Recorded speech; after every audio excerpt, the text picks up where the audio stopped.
बहुत सारे जीव ऐसे होते हैं, तुम नमस्कार करने आए हो कि मैं नमस्कार करने आए हूं दुनिया को दिखाने आए हो? नमस्कार करने आए तो जहां बैठे वहीं से नमस्कार कर लो, और दिखाने आए हैं तो दूर से आओ और दिखा के चले जाओ दूसरों को, महाराज को क्यों नमस्ते कर? अरे ऐसे ही देखा पंडित जी हमने, बिल्कुल ऐसे जब तक देखते नहीं 8 महाराज जी नमस्तु, महाराज जी नमस्तु, महाराज जी नमस्तु। भाई वे अपने आवश्यक में लगे, कुछ अन्य कार्यों में लगे हैं, तुमने अपना नमस्कार कर लिया, तुम्हें आशीर्वाद भले ही हाथ उठा के मिला नहीं मिला हो, उनने देख लिया नहीं भी देख लिया, तुमने तो कर्मों की निर्जला तो कर ही ली। पर फिर भी जब तक महाराज जी नहीं मानते, वे बेचारे आहार भी कर रहे, सामायिक भी कर रहे, ध्यान भी कर रहे, जब तक आँख खोले नहीं, आशीर्वाद नहीं दे, तक महाराज जी देख तो लो, महाराज जी देख तो लो, इतनी दूर से है महाराज जी आशीर्वाद दे। अरे तुमने और विघ्न करके पुण्य की जगह पाप और बांध लिया। तुमने अपना काम कर लिया, आशीर्वाद मिले नहीं मिले, आँख उठ भी गई, देख भी लिया, नहीं भी देख लिया, माँ कर्मों की निर्जरा तो हो गई ना, अपना काम हो गया, चलते बनो। 3 प्रकार बता रहे नमस्कार के। आशीर्वाद मिले, ये भावना भीतर रखने की कही है, जाके बार बार उनको कहना नहीं आशीर्वाद दो, आशीर्वाद दो, आशीर्वाद दो। ठीक है, ये भावना भद्र जीव की होती है, रखना भी चाहिए, होनी भी चाहिए, पर ये भी तो समझना चाहिए, यही तो नीति रीति सीखनी है, कब कैसा आशीर्वाद प्राप्त करने की भावना रखनी है, कब क्या करना है। पार्श प्रभो पातु वहा, ये आशीर्वाद आसी नाम का नमस्कार है, ये मंगल है। क्योंकि 2 प्रकार के मंगल आचार्य भगवंतों ने कहे हैं, एक मुख्य मंगल और एक अमुख्य मंगल। जो कुछ दिन पहले आपने कलश, पीली सरसों सब इकट्ठा किया था ना, वो क्या था? वह एक अपने आप में अमुख्य मंगल था। अमुख्य मंगल था, मुख्य मंगल तो सच्चे देव शास्त्र गुरु हमारे लिए तो थे ही, पर उस मुख्य मंगल में भी और मंगल हो जाए, और मंगल भाव हो जाए, इसलिए उस अमुख्य मंगल का वह संग्रह किया जाता है। मात्र कलश नहीं, वह सफेद घोड़ा, दर्पण, वह कन्या आदि सबको आगम में अमुख्य मंगल के अंतर्गत रखा है। ये तो पांतु पार्श प्रभु पातु वहा, ये कह दिया, ये तो हमारा मुख्य मंगल हो गया। अगर पार्श प्रभु को हमने स्मरण किया तो वकील साहब आप पहुंचो एक क्षण निश्चय तक, हमने पार्श प्रभु पातु वहा ऐसा कह दिया शब्दों से, ये मेरा अमुख्य मंगल है, क्योंकि हमने शब्दों में कहा है, और शब्द जीव द्रव्य की पर्याय नहीं है, वो तो पुद्गल की पर्याय है। निर्मल जी सद्दो बंदो सोमो थूलो संतान वेद तम छाया, उज्जो जादय सैया पुग्गल दव्वस्य पच जाया। शब्द, बंध, सूक्ष्म, स्थूल, ये सभी उस पुद्गल द्रव्य की पर्याय है।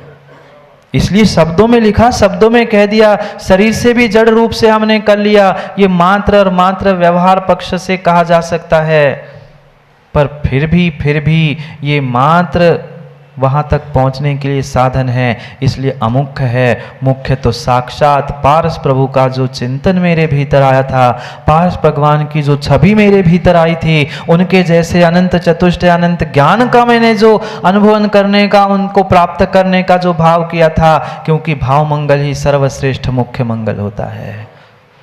कितने ही बाहर के मंगल कर लो, पर भाव मंगल नहीं है तो कोई मंगल होने वाला नहीं है। कितने सारे मंगल भाव खोज के रखे थे, क्या वशिष्ठ जैसा ज्योतिषाचार होने पर भी कुछ कर पाए? पवित्र मिट्टी मंगवाई थी, सब मंगल था, मुहूर्त मंगल था, पर तिलक हो पाया, राज्याभिषेक हो पाया? नहीं हो पाया। इतने सारे जीवों के भाव मंगल थे, सोचो विचार करो पंडित जी, इतने सारे जीवों के भाव मंगल थे, हर कोई खुश था, हर कोई खुश था, पर अपना ही खुश नहीं था। पूरा देश, पूरा राष्ट्र, पूरा जितना प्रांत था, जितना राज्य था, एक एक बालक से लेकर प्रौढ़ तक, आज हमारे राम का राज्याभिषेक है, आज हमारे राज का राज्याभिषेक है। हर कोई खुश था, हर किसी के भाव मंगल थे, पर एक मात्र और मात्र एक के अमंगल भावों से, एक के अमंगल भावों से बनता बनता सब काम सब मंगल धरे के धरे रह गए, क्योंकि एक का भाव अमंगल था। हो सकता है, इसलिए बच के रहो, इसके लिए बच के रहो, क्योंकि कन खजूरे मंत्रा जैसे बहुत सारे होते हैं। शैलेंद्र भाई, कन खजूरे मंत्रा जैसे संसार में बहुत सारे हैं जो किसी का अच्छा नहीं देखना चाहते, और थोड़ी सी कुछ कान में आत्मा आके आपके बात कह गए तो पूरा जीवन क्या, पूरा समय, पूरा पर्याय, पूरा चतुर्मास निरर्थक हो जाएगा। इसलिए मां मंत्रा मत बनना। मां थी ना, मंत्रा भी मां थी, कैकई भी बोलो ना, कैकई भी मां ही थी, मंत्रा भी मां ही थी, पर एक दो के भाव मंगल से सब मंगल होने पर भी अमंगल हो गया। मुख्य मंगल, भाव मंगल, उस भाव मंगल के साथ हम आज इस मंगल को समझने का प्रयास करते हैं, क्योंकि हमें जीवन में निर्णय करना है। भाग लो, नहीं घड़ी दिख रही इसलिए मैं कह रहा हूँ, भाग लो। मंगल जीवन को करना है तो मंगल में जीवन में भाग लो, चाहे अमंगल हो उसमें भी भाग लो। भाग लो नहीं, भाग लो, भाग रहे लोग, भाग लो। पढ़ते हैं एक एक शब्द को।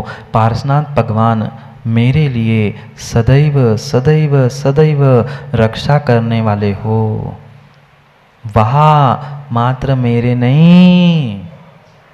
क्या क्या गजब की सोच है। आज का कोई होता तो यही कहता, भगवान मेरा कल्याण करो, ज़्यादा से ज़्यादा मेरे घर वालों का करो, ज़्यादा से ज़्यादा मेरे गली मोहल्ला, उसके बाद कोई मतलब नहीं। बस भद्र परिणाम रखो, श्रद्धा रखो, श्रद्धा रखो, समय समय पे, सब समय पे मिलता रहेगा। पर वैसी सोच, वैसी दृष्टि, वैसे विचार भी तो हो हमारे।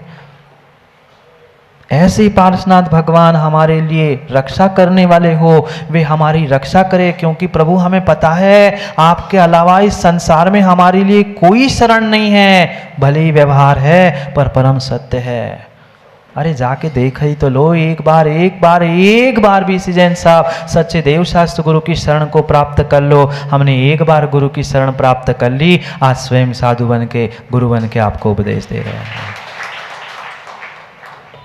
क्या करें, हम उस शरण को प्राप्त ही नहीं करना चाहते। हम उलझे हैं शब्दों के जाल में, जंजालों में। तुम्हें शरण मिलेगी कब? शरण मिलने पर सुख मिलेगा कब?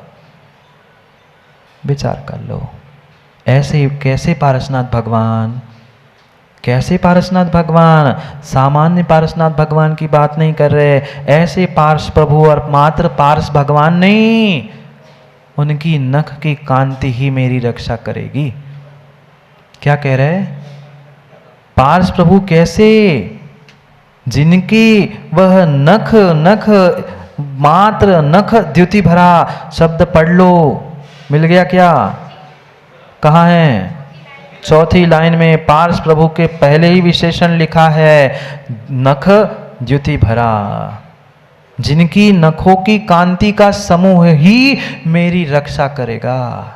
पूरे भगवान की जरूरत ही नहीं, पूरे भगवान की हमें जरूरत ही नहीं। भगवान के नाखून, मात्र नखों की कांति ऐसी दे दीप्यमान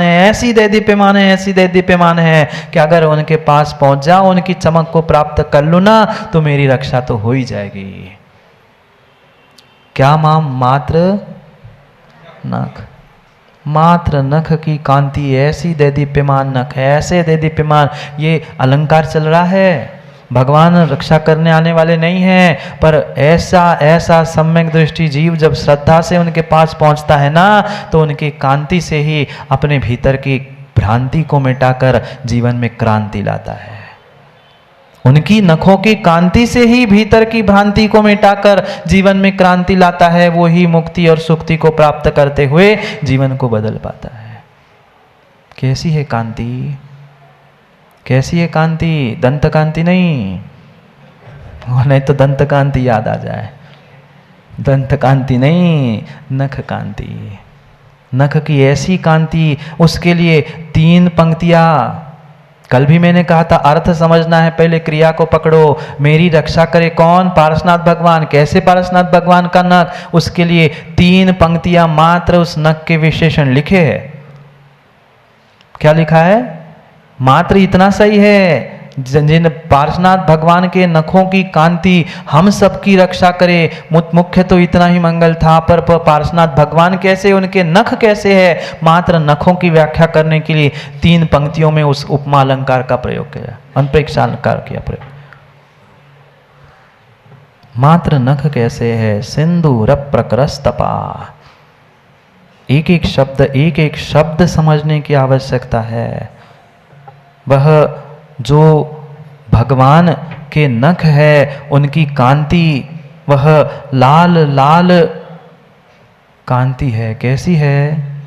माँ किसी दूसरे के पेड़ के सिंदूर को, फलों को लगाकर या दूसरों के कलेवरे को लगाकर वो नाखून और मूंछ से रंगाने वालों की बात नहीं चल रही। प्राकृतिक कांति है। क्या पता नहीं, मैं तो रोज देखता हूँ, पता नहीं कैसे जीव हो गए हैं, दूसरे के खून और कलेवर को निकाल कर अपने नखों को, होठों को और पता नहीं क्या क्या कुछ चमकाते। पर लाल पीले तो ठीक है, काले नीले कैसे कैसे भद्दे भद्दे रंग। ओम शांति। उनकी कांति बिना कुछ लगाए, बिना कुछ किए कैसी है? सिंधूर प्रकरस्तपा करिशिरा क्रोड़े कषायाटवी। एक विशेषण समझने योग्य है। आप रक्षा तो करे, आपके नखों की कांति मेरी रक्षा तो करेगी, पर नख कैसे है? भगवान के द्वारा जो किया गया उग्र उग्र उग्र तप है ना, क्योंकि भगवान तो तप करते ही है, घोर घोर तप करते, उग्र उग्र तप करते हैं। ऐसे घोर उग्र तप ही किया है, वही तप ही उनका हाथी है, तप ही हाथी के समान है। और वही हाथी के माथे पर देखा कभी हाथी को देखा कभी? हाथी की तक पूजा होती मेम साहब?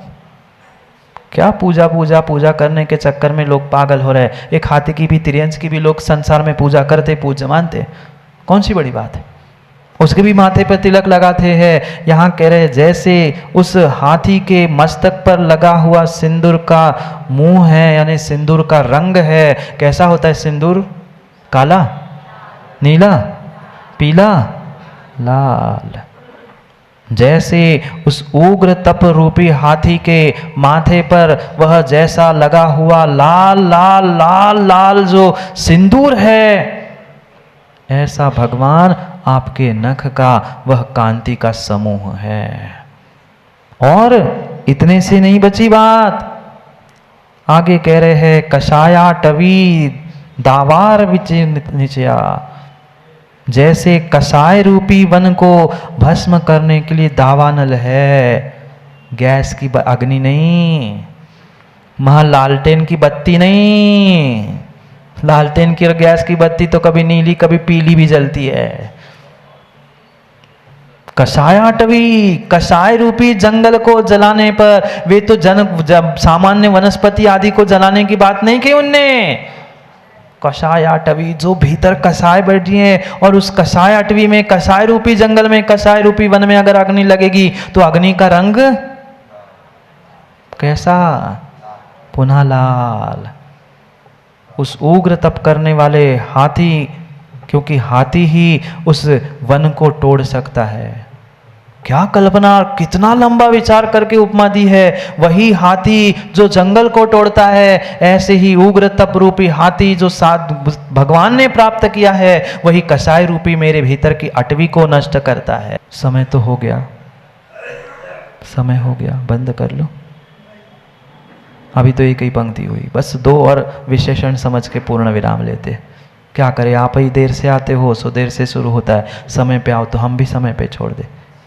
कषाय अटवी, उस कषाय रूपी वन को भस्म करने वाली जो दावानल है, जो उग्र अग्नि है, वह भी लाल थी। पुनः प्रबोध दिवस प्रारंभ सूर्योदया। जैसे सूर्योदय होता है, कभी देखा सूर्योदय? जैसे अरुणोदय होता है, जैसे सूर्योदय होता है, वह पीला नीला कोई रंग नहीं होता। सबसे पहले वो बाल बाल बाल सूर्य, वह बिल्कुल लाल लाल लाल होता है। उस लाल सूर्य की नहीं कह रहे, वहां भी पुनः उपमा दे दी, ज्ञान रूपी प्रबोध दिवस प्रारंभ। जैसे दिन का प्रारंभ होता है वह सूर्य लाल होता है, ऐसे ज्ञान रूपी आपने जो प्रारंभ किया है, क्योंकि अब केवल ज्ञान प्रकट होने वाला है, केवल ज्ञान प्रकट कर लेवल ज्ञान रूपी दिन का प्रारंभ का जैसा सूर्य उदय है उस समय जैसा लाल है, वैसा ही और श्रेयोस्तरो पल्लव प्रोल्लसा। जैसे कभी अंकुरण होते हुए देखा किसी वनस्पति का, अंकुरण होने के बाद जब भी पहला पल्लव यानी पहला पत्ता निकलता है, कभी देखा उसको? अरे देखा ही क्या जीवन में। अभी आप लोगों ने अपने शरीर के एक एक रोम के बारे में तो पता नहीं, नाखून के बारे में पता नहीं है, और बहुत ज्ञानी बन के घूम रहे हैं। हाँ, जीवन के रहस्य नहीं पता है भाई आपको। वो वनस्पति जब भी माँ उगती है, अंकुरित होती है, और जब पहला पत्ता आता है, कभी उस पत्ते को देख लेना, वह पत्ता जब भी उगता है, चाहे कोई भी वनस्पति हो, वह पत्ता लाल होता है। मैं नहीं कह रहा हूं, यहां भी लिखा है। जैसे वो कोपल है, कोपल जानते कोपल यानी पहला पत्ता, वह अभी भी देख लेना, कुछ दिनों में पहले वो उगे होंगे पेड़ों में। जैसे पहला कोपल पहला पत्ता निकलता है ना, वह लाल लाल होता है। ऐसे कल्याण रूपी वृक्ष की, कौन सा वृक्ष?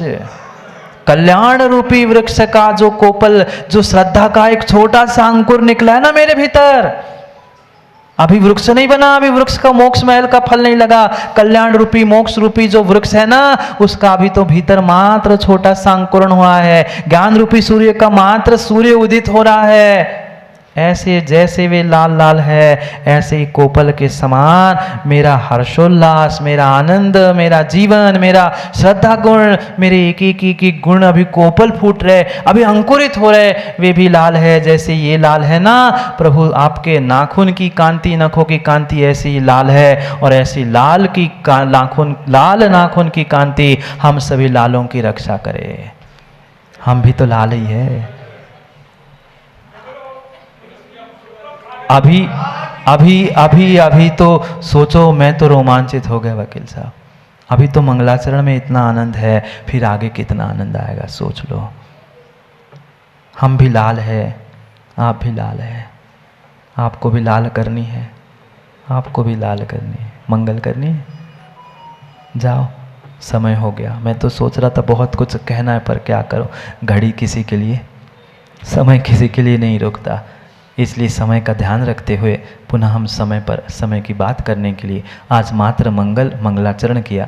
आगे और नीति, जीवन जीने की कला को समय पर समझने के लिए, समय का काम समय पर करने के लिए समय पे मिलते हैं, क्योंकि समय पे किया गया काम समय को दिलाता है। बोली भगवान महावीर स्वामी की जय।